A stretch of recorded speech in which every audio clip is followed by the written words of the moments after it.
Hey, Shawn Clement here from the Richmond Hill Golf Learning Center. Today we have a very important lesson.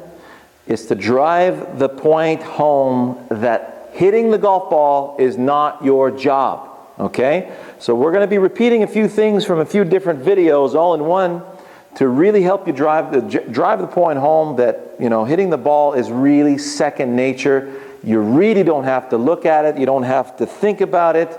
Gravity will do its job. You just need a little bit of awareness as to what gravity is, and all you need to do is be aware that the ball is truly in the way of your swing going to a target. So here's the deal. I got a little rubber tubing here with a very tiny wooden tip on it, and I want to hit the ball with this. So I will give it to gravity. So I'm twirling the piece of tubing, get my posture. Here it's skipping on the ground. See where it's skipping in the same place? Bring this over to the ball. So it's not a matter of if, it's a matter of when, right? So right now you see it was very easy for me to catch the ball with this small, very small tip. So if I do the same thing with a golf club, and once I've connected my grip to this piece of equipment, I've made this a part of my body. So I have an arm club unit swinging from the shoulder sockets. So where the piece of tubing was tied to would equate to my shoulder sockets, and the tubing is the arm club unit and the tip is the club head, right? So I'm just twirling that. So if I just feel a nice twirling action from my shoulder sockets, see where that club head is passing back and through? Well, guess what? Ball better be there, right? So now all I need to do is find a golf ball. Bring the machine over to the golf ball. Now from there, I know that the ball is in the way. Not in the way. In the way. Not in the way. In the way. In the way of what? In the way of letting gravity swing my club head. So if I let gravity swing my club head, there goes the golf ball. Now, how do you allow gravity to swing a golf club? Well, let's first start off with a couple of little weights here, right?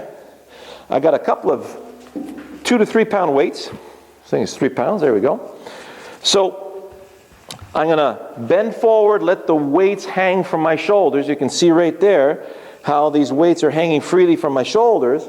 And if I just let them swing back and through, you will see that gravity and centrifugal force grabs a hold of my arms, and my arms are tracking their own arc from the shoulder sockets, okay? And my body is listening to that and getting out of the way. You know you're doing it wrong when you let the weight fall behind you, and it looks like this. All of a sudden it's going that way. You'll start seeing some crisscrossing going on. Both weights should be chasing each other back and through, okay? So you remember my video of arms and body timing. If I hold my arm to my side, let it fall, I don't want to let this fall, I'm just going to use my arm. Arm crashes in there. Don't want any bruises, thank you very much. So now if I bend forward, let my arms hang, bring the arm and weight up there, let it fall. If I let this fall and I don't move my body, then my upper arm crashes into my rib cage. So if I just let it fall and just listen to the weight and allow the weight to continue. So I felt that the arm and the weight was swinging from my shoulder sockets the whole time. See how I'm letting that happen? So there's my follow-through right-handed or my backswing left-handed. Here's my backswing right-handed. There you go. So notice there's no obstacle here in front of my arm. So I have full access to my backswing. Do it with both. No crash with the left, no crash with the right. No crash with the left, no crash with the right.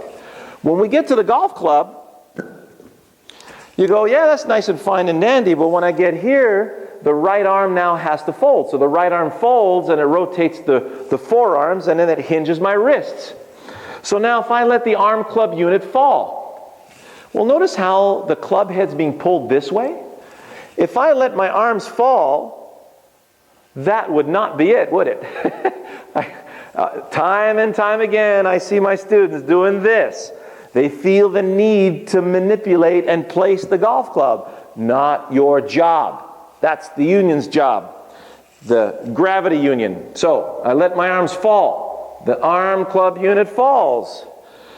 How do I know it's falling properly? Well, I don't want it to fall into my body. Crash.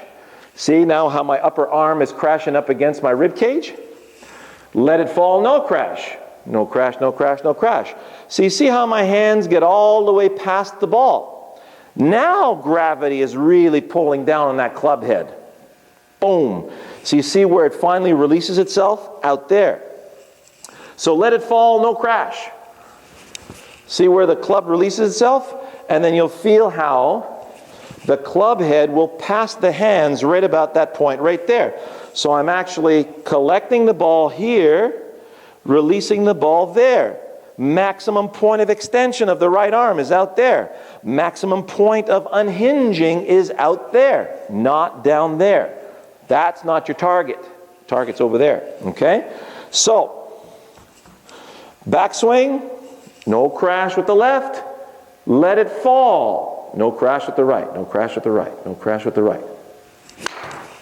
Wow, wasn't that easy?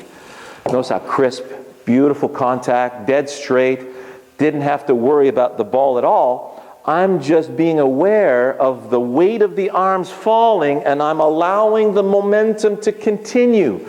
If I've got a kid on a swing, nudge the kid back, let him fall. He's not going to stop here, is he? The momentum must be allowed to continue. It's the law, okay? So if you just listen to the weight of that arm club unit, how easy is that? Easy as pie. So